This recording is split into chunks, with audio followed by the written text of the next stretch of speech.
245 Cybercabs sitting in a parking lot in Texas, not moving, not carrying passengers, not generating a single dollar in revenue. And somewhere right now, someone is filming them with a drone, posting it online, and the comment section is filling up with the same words you've been typing since 2020. Where is the cheap Tesla? Where is Model 2? Elon lied again. Here's the thing. You've been burned before. 2021. Nothing. 2023, nothing. Last year, a slightly stripped-down Model 3 with no ventilated seats and a lower price tag they called innovation. Your gut is already telling you not to trust this video. That instinct is correct. Don't trust it yet, because what we're about to show you isn't a rumor pulled from X. It's math built from paperwork. Tesla was legally required to hand over to the US government, combined with a manufacturing strategy so aggressive that most analysts are only now starting to understand what Tesla is actually building. Not a cheap car, a trap. And every traditional automaker and every Chinese EV brand is walking straight into it. Part 1, the staircase that changes everything. The real 30,000 math. Pull out a piece of paper. Seriously, because this is the section where the whole picture snaps into place. Line up every Tesla currently on sale by length. Model Y, 187 inches. Model 3, roughly 185 inches.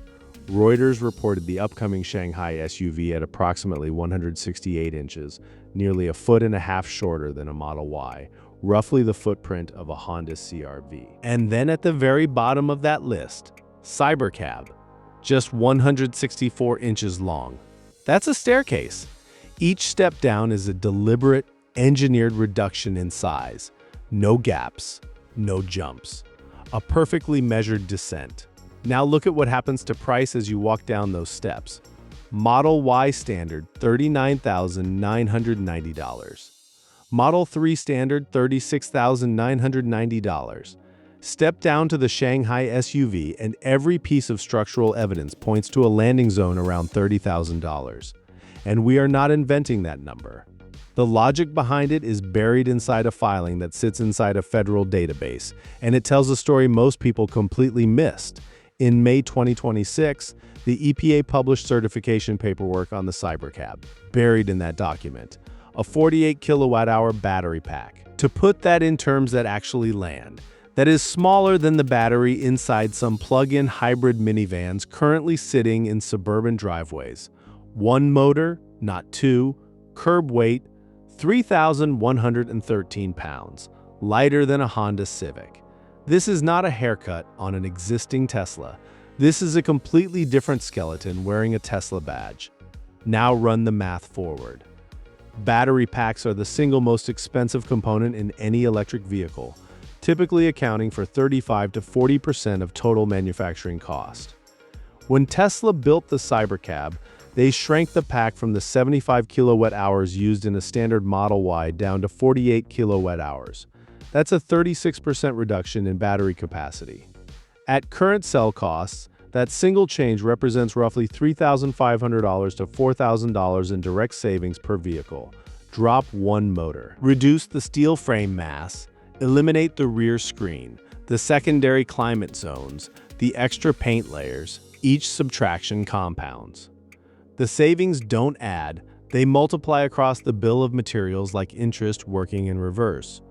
According to analyst estimates based on Tesla's published supplier agreements and cell pricing disclosed in their annual filings, a 5-seat family vehicle built on the same reduced architecture platform, same compact footprint, same single-motor drivetrain, same lightweight frame, has a manufacturing cost structure that genuinely supports a retail price around $30,000.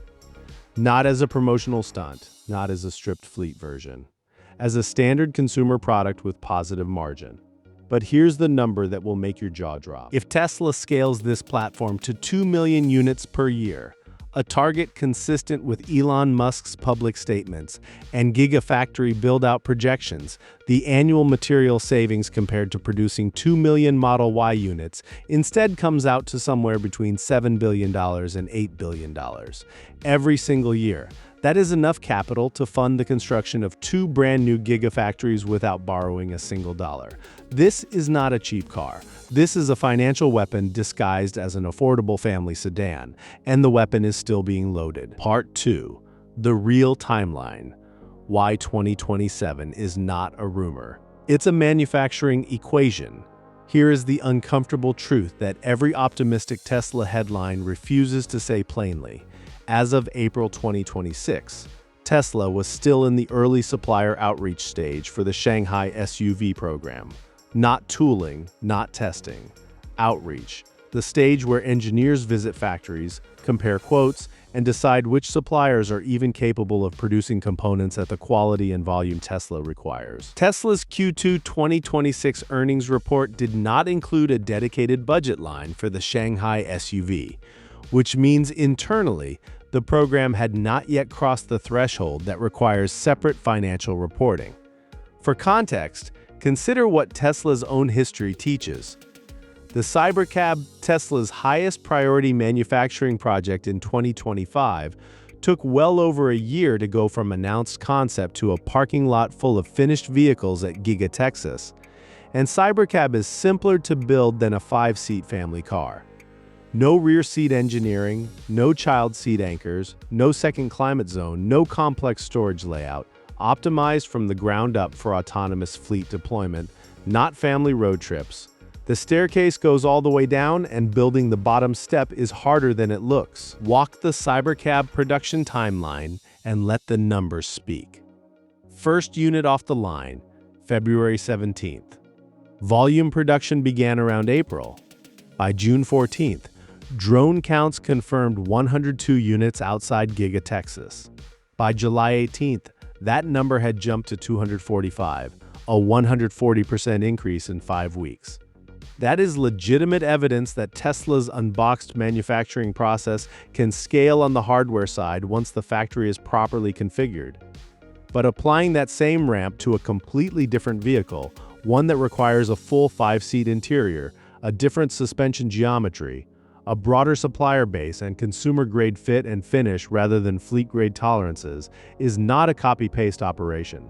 It is an entirely new manufacturing challenge layered on top of a still maturing process. Run that timeline math forward, honestly. Supplier outreach in April 2026, tooling locked by late 2026 at best, pilot production in Shanghai sometime in 2027. Consumer deliveries in the United States? Second half of 2027 at the absolute earliest. More likely 2028 if you want to drive one off a US lot without being on a 6-month wait list. Not coming soon, not any day now. A real window built from a timeline Tesla already lived through in public view, and yet this timeline is precisely why certain analysts are declaring Tesla's strategy suicidal, because while Tesla is building its factory weapon, Chinese EVs are not waiting. BYD is now the single largest EV manufacturer on the planet by volume. MG4, XPeng, and a wave of sub-$30,000 Chinese electric vehicles are actively landing in European markets and pushing into Southeast Asia, Australia, and Latin America. Every month that passes between now and 2027 is a month where a family that was waiting for an affordable Tesla instead buys something built in Shenzhen. Tesla is consciously accepting those losses. The question is whether the weapon being built justifies the ground being surrendered. And to understand the answer, you have to understand what is actually being eliminated inside the factory. Part 3. The Factory Trap. Why no competitor can copy this in time. At a Tesla all-hands meeting in early 2025, Elon Musk was asked how fast the new manufacturing line could eventually run. He started riffing live.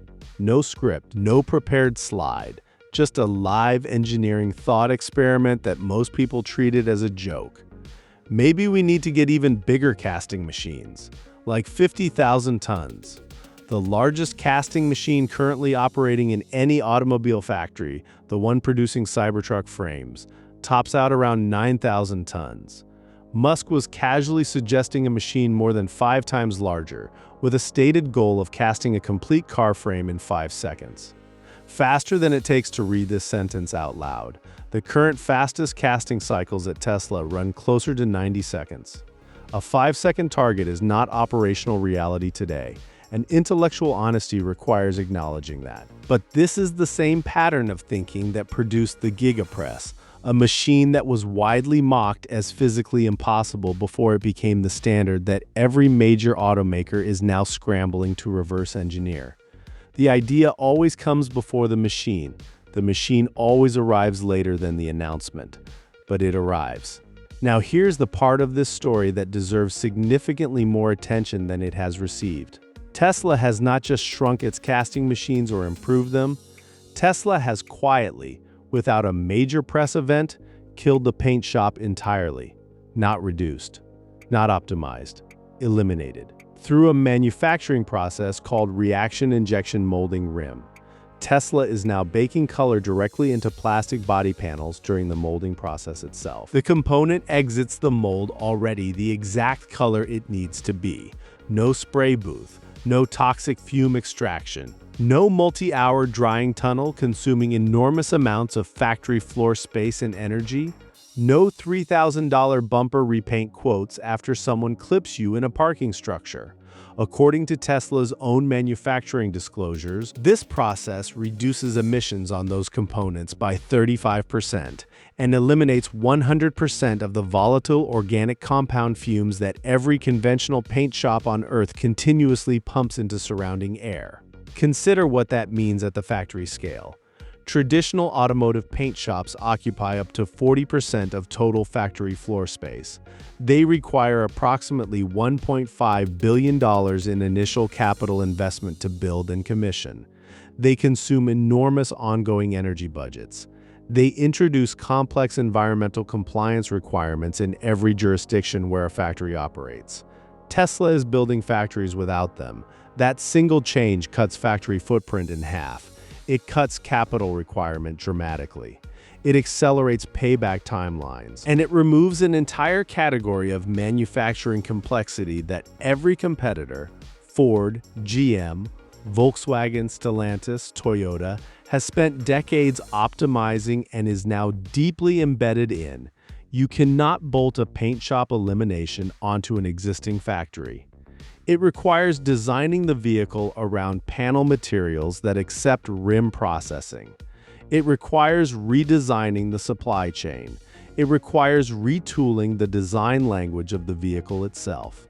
The companies that built their entire manufacturing infrastructure around sprayed metal panels cannot pivot to this process on a competitive timeline. They would have to tear down and rebuild. This is the trap, not a price cut. Not a feature announcement, a manufacturing architecture so structurally different from the existing automotive industry that catching up requires dismantling everything already built. And there is one more piece of this factory that belongs in the conversation. Tesla is already running cleaning robots at its Cybercab hub operations in Austin. Robotic arms that swap tips mid-task, vacuum head for floor mats, gripper for debris, microfiber attachment for the 21-inch display, paired with a patented UV sterilization system that sanitizes the entire cabin interior between every single autonomous ride. Somewhere in Austin right now, a robot is cleaning up a passenger's leftover food before the next rider gets in. This is not a concept, it is operational. Stack these developments together, and a pattern emerges that is harder to dismiss than any individual announcement. Tesla solved the casting problem. They solved the paint shop problem. They built robots that clean the interior without human labor. One by one, the engineering problems that made truly affordable mass-market EVs mathematically impossible have been solved. The bottleneck was never the technology. The technology is ready. What remains is time. Time to get suppliers aligned, time to ramp the factory, time to prove the Unboxed process on a 5-seat platform, and time for the rest of the industry to realize that the ground rules have changed before the window to respond closes permanently. Tesla Model 2 is not a forgotten promise. It is not a delayed announcement. It is the final product stepping out of a manufacturing revolution that has been running quietly while most of the conversation focused on the price tag. The $30,000 number is not a marketing commitment. It's the mathematical output of a factory that no longer builds cars the way cars have been built for 100 years. The 2027 to 2028 window is not optimism. It's a production sequence with documented checkpoints that you can verify right now in federal filings and quarterly earnings reports. Here's where the debate actually lives, and we want your honest take in the comments below. A growing number of industry analysts are publicly arguing that Elon Musk's decision to make buyers wait until 2027 is manufacturing suicide. That while Tesla perfects its factory weapon, BYD and XPeng are signing up the exact customers who were supposed to be waiting for Model 2, and those customers will not come back. Once someone owns an EV, they are unlikely to switch brands for their next one. The counter-argument from Tesla's most committed defenders is that when the Trojan Factory is fully operational in 2027, Tesla's per-unit cost will be 20 to 30% lower than any Chinese competitor can match. And that pricing advantage will trigger a wave that reshapes the global EV market in Tesla's favor permanently. So here's the real question, and we want you to answer it honestly. Are you in the camp that is ready to put money down on a Chinese EV today, because waiting until 2027 is a gamble you are no longer willing to take? Or are you in the camp that believes the factory trap is real, the math holds, and Model 2 is worth holding out for? Drop your answer below. And if you want to know what is being built inside Giga Texas before it becomes a screenshot in your group chat, that's exactly what this channel covers every week. Hit subscribe now, because the next video in this series is where we go deeper into the Unboxed manufacturing timeline. And the video after that is where the numbers get almost too large to believe. You will want to see both before the rest of the internet catches up.